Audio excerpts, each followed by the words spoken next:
If you clicked on this video, you are most likely wanting to know who the strongest faction is in Fallout 4. In this video, we will break down each individual faction in depth to answer the question, who is the strongest faction in the Commonwealth? Before we begin, I would like to kindly ask you to consider subscribing if you enjoy this video. Also, be sure to drop a like as it helps the channel.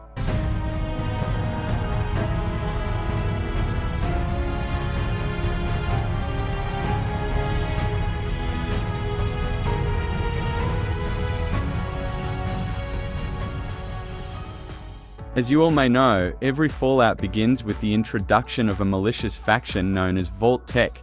You can't begin to know how happy I am to finally speak with you. I've been trying for days. This faction is not exactly the pinpoint of Fallout 4, but they do have many vaults scattered around the Commonwealth. Each vault has a disturbing story behind it, which shows us, the protagonist, that Vault-Tec was dangerous. At least, before the war, that is. Oh my God!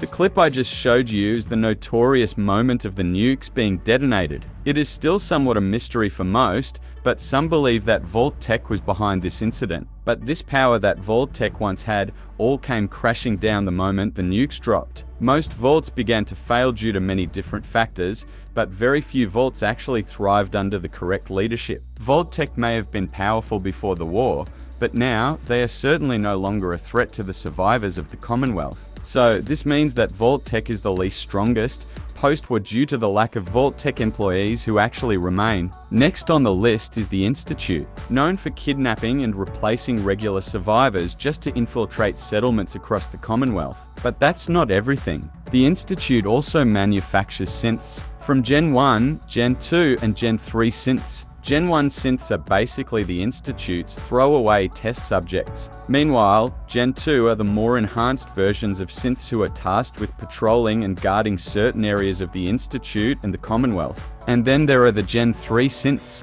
These synths look and sound exactly like humans, which they use as an advantage to infiltrate settlements. If you thought that was all the synths could do, then you are mistaken. They are given advanced combat training, which makes them more lethal during combat encounters. Their base of operations is located underground, with only one known way of being able to enter, and that is via teleportation. The Institute also has the most advanced tech in all of the Commonwealth. But with all of that glory lies many weak points. For example, their weapons. Most synths will use the Institute rifle and the Institute laser pistol, which both have a base damage of roughly 15 per shot. Later, in the main story of Fallout 4, we come to discover that the Institute has not only one, but two entrances. This makes them extremely vulnerable instead of dangerous. Their synths can still put up a brutal fight, but all it takes to defeat them is a bomb placed on their powerful reactor. We should also take into account that almost every Commonwealth survivor does not like the Institute. So, with no allies, a vulnerable entrance, and bad weaponry,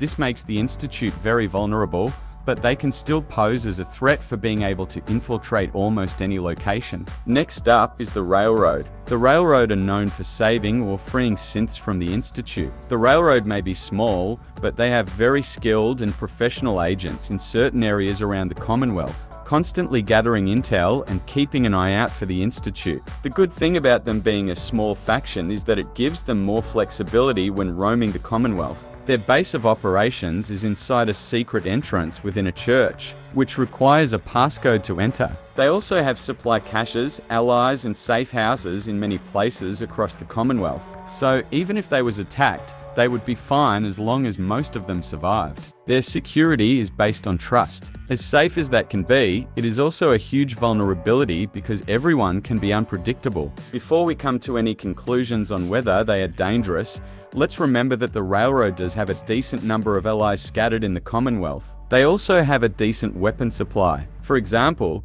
they have an agent called Glory who uses a minigun, which has a base damage of 8 per shot. The minigun is weaker than the Institute weapons, but it fires much quicker, and every Railroad agent uses the Railway Rifle, which deals 100 damage per shot. Unfortunately, another disadvantage for the Railroad is that the Brotherhood of Steel also wants to wipe them out for helping synths. This puts them between a rock and a hard place, constantly having to watch over their shoulders for the Institute and the Brotherhood of Steel. So, as strong as they are, they would eventually die out from constantly fighting both factions. They would put up a great fight, but they wouldn't be able to last for too long unless they was able to infiltrate them first. This means that the Railroad is the least dangerous in terms of safety, manpower, and allies.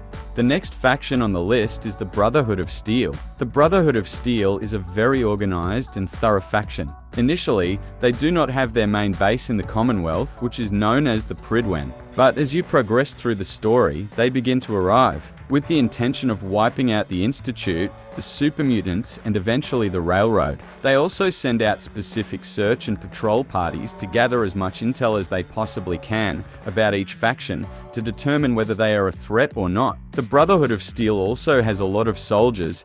Every soldier is equipped with 2 specific weapons, and they are the laser gun and a minigun.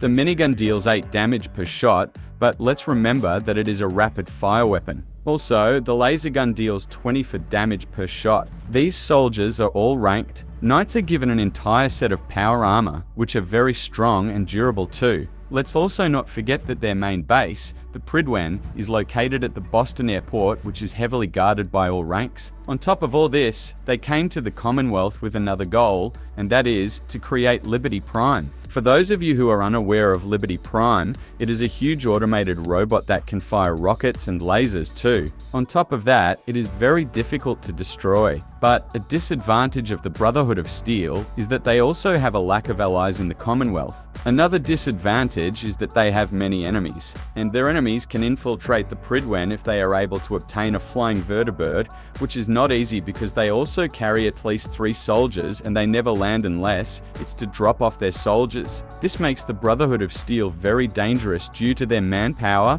weaponry, base security, and their mission of creating a deadly automated robot. The final faction on this list is the Minutemen. This faction is built on alliances within the Commonwealth, and their main goal is to unite everyone through peace and the promise of protection. With a total of 30 settlements plus 7 if you own the DLCs, this makes the Minutemen the faction with the most allies in all of the Commonwealth. On top of that, they fortify all settlements with walls, guard posts, turrets, and grow many crops and fresh water. The main factor that makes the Minutemen powerful is the number of allies they have scattered in every part of the Commonwealth. But that's not enough to make them the most powerful faction. So let's discuss their weaponry and patrol system. Minutemen soldiers use a gun called the laser musket, which deals 30 damage per shot. Another common weapon they use are the hunting rifles and pipe pistols, which deal 37 damage per shot and 13 damage per shot. This sets the Minutemen at the top in terms of efficiency in damage output. As I previously mentioned, the railway rifle does deal 100 damage, but they are relatively slow, which lowers their damage output efficiency. Minutemen patrols are nothing to brag about, but they are always helping those in need, constantly spreading the influence of the Minutemen presence. As the Minutemen grow, they retake the castle. It is a very secure base that is not easy to infiltrate once the walls are built up. They also gain access to artillery, which is very deadly and can be linked up with multiple settlements at once to wipe out a specific location from different angles. As overpowered as the Minutemen may sound, they are mostly only a major threat in the long run, and they require a lot of work in terms of building and raising an army. Let's also remember that they have no issues with both the Railroad and the Brotherhood of Steel. Only the Institute and a smaller faction called the Gunners. So in terms of manpower, weaponry, alliances, and overall coverage of the Commonwealth, the Minutemen are very dangerous, but only in the long run. Now it is time to rank each faction from the least to the most dangerous, based on 5 factors: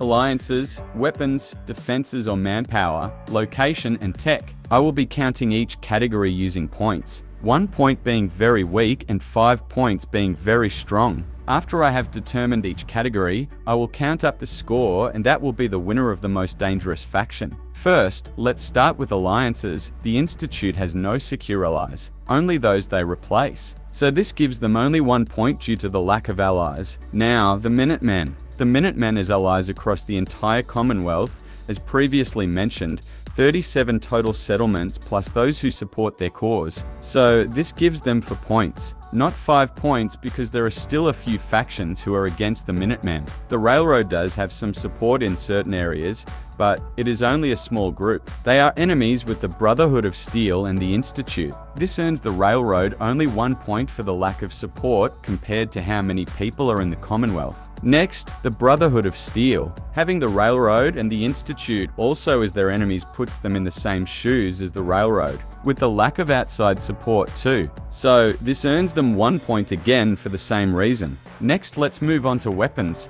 The Institute's weapons are the weakest out of all the factions, with a damage output of 15. This is still decent, so I will give the Institute 2 points because they are not the weakest weapons in all of the Commonwealth. Next is the Minutemen. The Minutemen weaponry deals between 13 and 37 damage. This is impressive, but it only earns them 3 points for still not having the strongest weapons. The Brotherhood of Steel have weapons which deal between 8 and 20 for damage per shot. This is a step behind the Minutemen, so this earns them only 2 points. The Railroad has the most powerful weapons which deal 100 damage per shot. These weapons are the strongest in comparison to the other factions. Therefore, this gives the Railroad 4 points. Only 4 because they are still not the most powerful weapons in the Commonwealth. To speed things up, I will score all factions together on the last 3 subjects. For defenses or manpower, I will give 4 points to the Institute and the Minutemen. The Institute can create as many synths as they like,